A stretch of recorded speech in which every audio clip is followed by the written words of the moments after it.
ქალაქ გურჯაანში ცენტრალური გზების რეაბილიტაცია მალე დამთავრდება. სამუშაოები რამდენიმე ქუჩაზე ერთდროულად მიმდინარეობს. პროექტის ფარგლებში თამარ მეფის, რუსთაველისა და გურამიშვილის ქუჩებზე დაიგო ასფალტის საფარი, შეიცვალა მიწისქვეშა კომუნიკაციები და გარე განათების სისტემის ბოძები.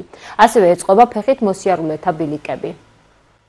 დარჩენილია ტროტუარების პატარა ნაწილი მოსაწესრიგებლად და დახაზვის სამუშაოებია განსახორციელებელი. ამას რაღაც ერთკვირიანი შუალედის შეიძლება რომ ნახაზი დაეტყოს ასფალტის საფარს და მაგიტოა ცოტა დროებით შეჩერებული.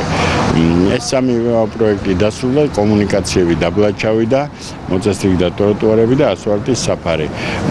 ზუსტად ანალოგიური სირთულით დაგეგმილია ახლა სანაპიროს ქუჩის რეაბილიტაცია და თაყაიშვილის ქუჩის რეაბილიტაცია.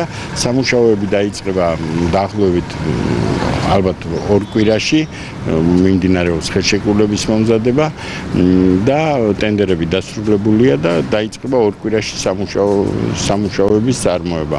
ქალაქის მასშტაბით რომელი პროექტებიც განხორციელდება ახლა, მაგალითად ახლა გრძელდება სანაპიროს ქუჩა, თაყაიშვილის ქუჩა, მერე დაგეგმილი გვაქვს 9 აპრილის ქუჩა. ყველგან კომუნიკაციები ჩადის მიწა.